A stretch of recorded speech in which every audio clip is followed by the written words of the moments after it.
Good morning दोस्तों, this is Jitesh और आप देख रहे हैं अपना YouTube channel smart study with Jitesh. दोस्तों आज है 15 सितंबर और रोज़ की ही तरह आज भी हम लेकर आए हैं आपके लिए डेली करंट अफेयर्स के ऐसे मोस्ट इम्पॉर्टेंट क्वेश्चन जो आपकी अपकमिंग एग्ज़ाम के लिए काफ़ी हेल्पफुल होंगे। दोस्तों हम अपने वीडियो में आपके कीमती समय को ध्यान में रखते हुए रोज़ के सभी करंट अफेयर को कम से कम समय में कराने का प्रयत्न करते हैं। अगर वीडियो हेल्पफुल लगे तो चैनल को सब्सक्राइब और शेयर जरूर करें। तो चलिए आज का पहला क्वेश्चन देखते हैं दोस्तों। तो चलिए दोस्तों आज के करंट अफेयर्स का पहला क्वेश्चन देख लेते हैं। हाल ही में हिंदी दिवस कब मनाया गया है? तो हाल ही में हिंदी दिवस दोस्तों 14 सितंबर को मनाया गया है और हर साल इसे भारत में 14 सितंबर को मनाया जाता है दोस्तों। 14 सितंबर 1949 में हिंदी को भारत की आधिकारिक भाषा के रूप में अपनाया गया था दोस्तों। इसलिए ही हर साल 14 सितंबर को अपने भारत में हिंदी दिवस मनाया जाता है। अच्छा, विश्व हिंदी दिवस कब मनाया जाता है? अगर ये क्वेश्चन आया तो आप याद रखिएगा 10 जनवरी को मनाया जाता है दोस्तों। ठीक है, इसके बाद अगला क्वेश्चन देख लेते हैं। हाल ही में भारत और किस देश की नौसेना के बीच जीमैक्स 2022 सैन्य अभ्यास शुरू हुआ है? तो इसका जो आंसर है वो है जापान। तो अभी अपने देश भारत और जापान की नौसेना के बीच जीमैक्स 2022। अच्छा, जीमैक्स 2022 का फुल फॉर्म क्या है? Japan India military exercise 2022। ठीक है, तो आप याद रखिएगा। अच्छा, ये शुरू कहाँ हुआ है? तो ये बंगाल की खाड़ी में शुरू हुआ है दोस्तों।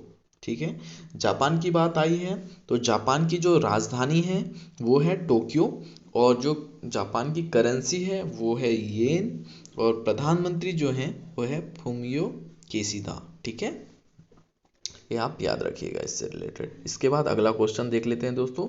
हाल ही में किस राज्य सरकार ने 6 सेंट्रल जेलों में ART डिप्रेशन सेंटर लॉन्च किए हैं? तो इसका जो आंसर है दोस्तों वो है असम राज्य सरकार। ठीक है, तो अभी असम राज्य सरकार ने 6 सेंट्रल जेलों में ART मतलब कि एंट्री रेट्रोपायरल थेरेपी, ये HIV संक्रमित कैदियों के इलाज के लिए लॉन्च किया गया है। तो ये असम में लॉन्च किया गया है दोस्तों, तो आप ये याद रखिएगा। और असम की बात हुई है तो असम के जो कैपिटल है वो है दिसपुर। असम के जो CM है वो हैं हेमंत विश्व शर्मा और गवर्नर जो हैं वो है जगदीश मुखी जी। ठीक है, इसके बाद अगला क्वेश्चन देख लेते हैं। हाल ही में किसने नई किताब विल पावर लिखी है? तो ये जो विल पावर इस बुक का नाम है दोस्तों। ठीक है, तो ये जो लिखी है वो है सोजर्ड मारेन ने लिखी है। तो दोस्तों इस किताब को पूर्व भारतीय महिला कोच सोजर्ड मॉरेन ने लिखा है। ठीक है दोस्तों, डच हॉकी खिलाड़ी भी हैं ये सोजन मॉरेन। ये पूर्व भारतीय महिला कोच भी रही हैं दोस्तों और इन्होंने ये बुक लिखी है विल पावर। ठीक है, ये आप याद रखिएगा। इसके बाद अगला क्वेश्चन देखते हैं। हाल ही में ल्यूक गोडार्ड का निधन हुआ है, वह कौन थे? तो ल्यूक गोडार्ड जो थे वो फिल्म निर्माता थे दोस्तों। तो कहाँ के थे ये? फ्रांसीसी फिल्म निर्माता थे दोस्तों। इसके बाद अगला क्वेश्चन देख लेते हैं दोस्तों। हाल ही में औद्योगिक निवेश आकर्षित करने वाले राज्यों की सूची में कौन शीर्ष पर रहा है? तो हाल ही में औद्योगिक निवेश आकर्षित करने वाले राज्यों की सूची में आंध्र प्रदेश शीर्ष पर रहा है दोस्तों। अच्छा दोस्तों, आंध्र प्रदेश सुन के सबसे पहला क्वेश्चन माइंड में क्या आना चाहिए? तो भाषा के आधार पर गठित होने वाला भारत का पहला राज्य आंध्र प्रदेश ही था दोस्तों। ठीक है, और ये भी आप याद रखिएगा कि पूरे देश में फलों का सबसे बड़ा उत्पादक भी आंध्र प्रदेश ही है दोस्तों। अच्छा, सबसे बड़े उत्पादक की बात अगर हो ही रही है तो मछली का सबसे बड़ा उत्पादक राज्य कौन सा है? तो मछली का सबसे बड़ा उत्पादक राज्य है तमिलनाडु। अच्छा, सब्जियों के उत्पादन में उत्तर प्रदेश नंबर 1 पे है और चीनी के उत्पादन में महाराष्ट्र नंबर 1 पे है दोस्तों। तो आप ये भी याद रखिएगा। ठीक है दोस्तों आपको एक क्वेश्चन की लिंक दूसरे क्वेश्चन से जोड़ना है, तब आप देखेंगे कि आपको जनरल नॉलेज याद रखने में काफ़ी आसानी होगी। ठीक है, अच्छा, आंध्र प्रदेश के CM कौन है? तो जगमोहन रेड्डी जी हैं और गवर्नर कौन है आंध्र प्रदेश के? तो विश्व भूषण हरचंदन जी हैं। ठीक है, इसके बाद अगला क्वेश्चन देख लेते हैं दोस्तों। हाल ही में यूएई की प्रमुख स्वास्थ्य सेवा कंपनी बुर्जिल होल्डिंग ने किसे अपना ब्रांड एम्बेसडर नियुक्त किया है? तो यूएई की प्रमुख स्वास्थ्य सेवा कंपनी बुर्जिल होल्डिंग्स ने शाहरुख खान को अपना ब्रांड एम्बेसडर नियुक्त किया है। अब ब्रांड एम्बेसडर की बात हुई है दोस्तों, तो आपको ये भी याद रखना है कि अभी रिसेंट में डाबर रेड पेस्ट ने अमिताभ बच्चन जी को अपना ब्रांड एम्बेसडर बनाया है दोस्तों। तो ये भी आप याद रखिएगा इस क्वेश्चन के साथ ही साथ, ठीक है।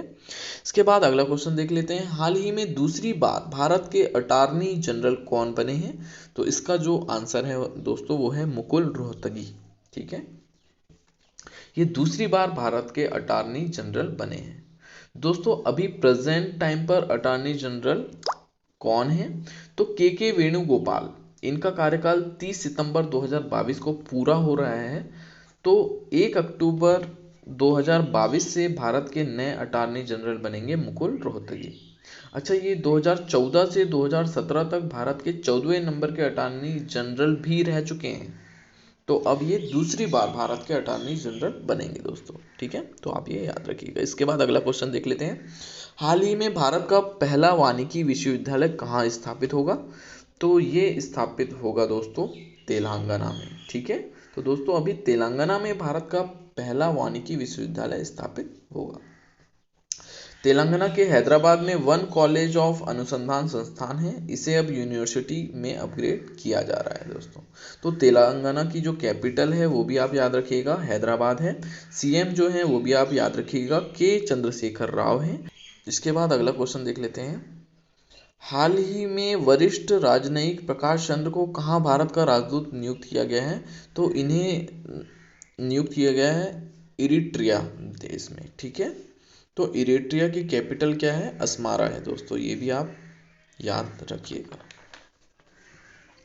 इसके बाद अगला क्वेश्चन देख लेते हैं। हाल ही में किसने लेह में लद्दाख स्क्रीन राइटर फेयर का उद्घाटन किया है?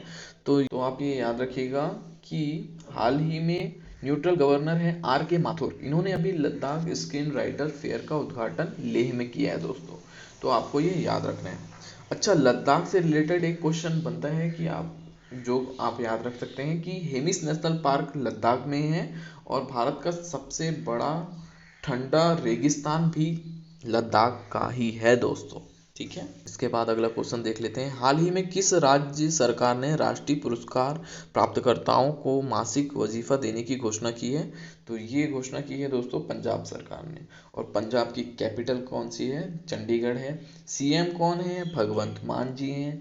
गवर्नर कौन है? बनवारी लाल पुरोहित जी हैं। तो ये आप इस क्वेश्चन के साथ साथ आप ये याद रखिएगा दोस्तों।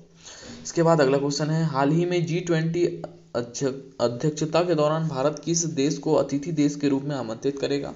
तो दोस्तों पहले तो आप ये याद रखिए कि 2023 में G20 की अध्यक्षता अपना देश भारत करेगा और G20 की अध्यक्षता के दौरान भारत अतिथि देश के रूप में बांग्लादेश को आमंत्रित करेगा दोस्तों।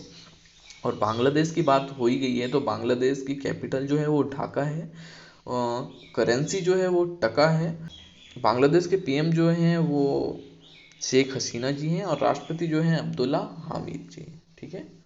इसके बाद अच्छा एक चीज़ और कि इंडिया और बांग्लादेश के बीच 3 एक्सप्रेस ट्रेन चल रही हैं, मिताली एक्सप्रेस, पंदन एक्सप्रेस और मैत्री एक्सप्रेस, ये भी आप याद रख लीजिएगा दोस्तों, ठीक है। इसके बाद अगला क्वेश्चन देख लेते हैं। हाल ही में खाद्य सुरक्षा एटलस वाला तीसरा राज्य कौन बना है? तो खाद्य सुरक्षा एटलस वाला तीसरा राज्य बना है झारखंड दोस्तों। अच्छा ये तीसरा बना है, तो पहला और दूसरे में कौन कौन है? तो पहले में है बिहार और दूसरे में है उड़ीसा। झारखंड की कैपिटल क्या है? तो झारखंड की कैपिटल है रांची और सीएम कौन है वहाँ के? तो हेमंत सोरेन जी। और आज का लास्ट क्वेश्चन देख लेते हैं दोस्तों। हाल ही में ट्विटर पर 50 मिलियन फॉलोअर्स वाले पहले भारतीय कौन बने हैं? तो इसका जो आंसर है सबसे लोकप्रिय भारतीय खिलाड़ी विराट कोहली, ठीक है। ऑब्वियसली इतने लोकप्रिय हैं कि इनके ट्विटर पर ही 50 मिलियन फॉलोअर्स हो चुके हैं दोस्तों। तो आज का करंट अफेयर्स कैसा लगा आप सभी कमेंट बॉक्स में लिख कर बताइए। करंट अफेयर से लेकर कोई परेशानी दिक्कत हो या कुछ और आप सजेस्ट करना चाहते हैं तो हमें कमेंट बॉक्स पर लिख के बताइए। आज के वीडियो इतनी ही थी। मिलते हैं अपने नेक्स्ट वीडियो में। दोस्तों अगर वीडियो अच्छी लगी हो तो हमारे channel smart study with Jitesh को सब्सक्राइब करना ना भूलें। धन्यवाद।